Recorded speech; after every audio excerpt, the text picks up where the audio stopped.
Hello everybody, how's it going? Welcome back, Force here, and today I'm going to talk with you about the grind. I think that's a phrase that really initially elicits a very negative response. I know when I hear about grinding in video games, I get this gut, like, ugh, this like negative reaction. But as we all know, perception is a pretty powerful thing, and I think recently in terms of grinding, I sat down and thought about what it means, what it is, and ultimately came to the conclusion that it isn't really a negative thing. And I'd like to sort of talk you through that process. Why this all came about is because recently I've been playing Warframe, streaming it a lot for this past week, and I've seen a lot of comments here and then that, oh, this game is so grindy, it's nothing but a grind, grind, grind, grind. And my buddy Sinvicta made a point in which he said, you know, if I'm enjoying playing a game, I don't see really any negative to there being a grind. And really, I think that that's a very poignant comment. There's a lot of truth behind that. So let's talk a little bit about grinding. Let's just go straight to the source. What is grinding? Well, as defined by the internet, grinding is the process of engaging in repetitive tasks. Pertaining to video games, this typically means you'll be grinding for levels, a reputation, or resources. One of those three things typically are what you associate it with a grind in video games. Interesting thing about this, though, is that truthfully, any game that has the option of continuous or endless play will involve some sort of a grind. One of those three things we talked about generally, levels, reputation, or resources. Any game that if you're enjoying playing and it's a game that you want to play continuously and has the mechanics within it to play continuously, there will be a grind present. It's just the very nature of things. There's really no way for there to be, if you're playing a game and you're enjoying it, it's like, I want to play this game forever. Developer, make sure there's endless interesting content without a grind. Literally impossible. Literally impossible for developers to make endless interesting story content. It just can't happen. It cannot happen. Think about it. Companies work on games for 5+ years. MMOs in particular, it's a good genre to point to. They'll work on a game for 5+ years only to have players blow through all of the content in a matter of weeks. That's how it goes. Every time a new MMO launches, you'll see someone like, I hit the end game in 3 days. I hit the end game in 3 days. Make more content. They spent 5 years making all that stuff you blew through. And that's the case for any game, really. There's ultimately going to be a point where you will reach the cap of what the company was able to make, and they have two choices. They can either at that point say, well, I guess you're done playing the game, or they can make some sort of repetitive content. And generally, this comes along with some sort of a grind. Now, back to I think this is important, though, just to drive this home. As a content creator, developers of video games, or any content creators for that matter, even here on YouTube, we will never be able to keep up with the pace of content consumers. Just think about it. This video right here, this video took me all morning to work on. It sounds ridiculous. It's a short video. There's not a lot going on, but it's taken me all morning to work on. There was a matter of me thinking what I wanted to make a video about, sitting down and spending time jotting down all the things I wanted to talk about, getting the footage recorded, editing it together, making sure I'm taking out any gulp, swallow noises, any freaking pops from the microphone. It's just how it works. And this video that's taken me hours to make, you will consume in a matter of minutes.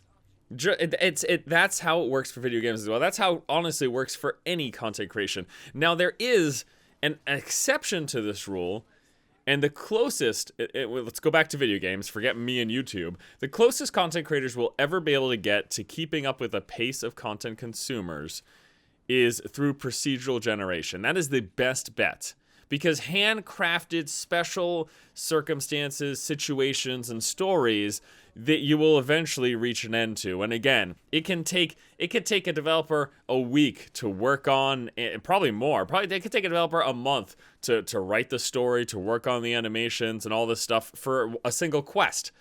and then you'll finish it in 10 minutes. I mean, that's just how it works. So procedural generation is the closest that we got. Procedural generation through the maps in games like Minecraft, or even through the levels, the layout of levels. The game in the background that we've been watching this whole time is Warframe, and they have procedural generation. And essentially how it works is they're prefabricated rooms, and every time you go into a level, those rooms will be sort of procedurally, the computer decides to put them together in a procedural manner. So start off with corridor A, and then lead this into large room B, and then from large room B we've got another corridor A, and hey, why don't you take corridor F? And then in each one of those corridors we have got large room Z in this one, and you know what I mean? It just takes these bits and pieces and puts them all together to make it so that you're not just seeing the exact same level over and over again. Now, you are eventually, if you play any procedural game enough, you'll eventually start to see the bits and pieces. You'll start to see the barriers, and you'll start to get the patterns. That's because that's just how it works. You could say, well, in Minecraft there's like infinite. Well, yeah, but what, you've got the same like 5 blocks, and those are just repeated over and over and placed down in a procedural manner. And besides the levels and maps, there's also in recent years we've started to see procedural generation with Quest. Specifically, I'd like to point to the example of a game that I played that had this, which was Skyrim. Skyrim had what was known as the Radiant system for Quest, in which it promised to provide unlimited questing. But let's be honest, what was that unlimited questing? Go slay 10 trolls, they attacked my town. Find my cat, find my dog, find my spoon, I can't eat my soup. It was all just, I mean, that's just how it... With the technology that we have, procedural generation can only really do so much. And maybe in the future, there will be unlimited, endless, interesting levels and story content. But as it stands right now, there are limits to what developers are capable of doing.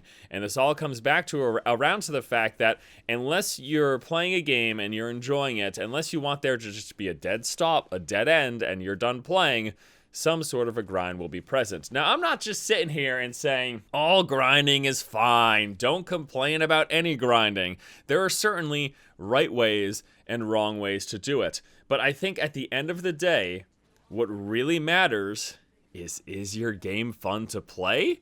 Because if your game isn't fun to play and players have to spend weeks grinding to get to what they'll consider the fun, that is a shitty grind. But if your game is fun to play and what you have are these progression systems, these level systems, these grinds that basically, what is grinding really? What is it really? It's long-term goals. Just like in life, how you have long-term goals, by definition of the word long-term, it's stuff that will take a while to acquire and that you work on over time. So if I'm playing a game, say like Warframe, and I am enjoying the act of playing it, the presence of a grind in mastery ranks, the presence of a grind in leveling up my mods isn't bothersome, because the act of playing the game is what's enjoyable. So if there's a grind on the fringe of that I will work towards as I continue to enjoy the act of playing a game, be it Warframe or anything else, there's no problem with that. But as I mentioned a moment ago, if there is a game that you're playing and you're grinding to get to the fun, that is a terrible grind. But I want to just reiterate, I think it's important to realize that grinding in and of itself is not a bad thing. It's how it's implemented that matters. And if what you're doing, working towards the grind, is an enjoyable process. That's it. Plain and simple. Plain and simple. Plain and simple. That's how I feel about it. Right ways and wrong ways to do a grind, not inherently bad. And, you know, if you're interested in a game that has zero grind and you just want a well-crafted experience, you're looking for story-based games, you should play something like The Last of Us. That is a fan-frickin-tastic game. Absolutely love it. One of my favorite games of all time. Hit me right in the heart. Great storytelling, great gameplay, and then when I was done playing, I was done playing. There was no grind. But other games, specifically this MMO genre that for some reason I seem to be so obsessed with, grinds are present, but if that grinding is an enjoyable process, then I don't think it's such a bad thing. I'd love to know what you guys think about the grind, my comments, and anything that you think that I may have missed. I know this is going to be something that people are very divisive on. I understand that. I beg of you to think for a moment about some of the things that I addressed here, and maybe you'll come to the conclusion that grinding itself isn't bad. Again, it's how it's implemented. Alright guys, that's going to do it for today's video. Thank you so much for watching. Hope you enjoy it. Once again, please leave your comments in the comment section below. And until next time, I'll see you later.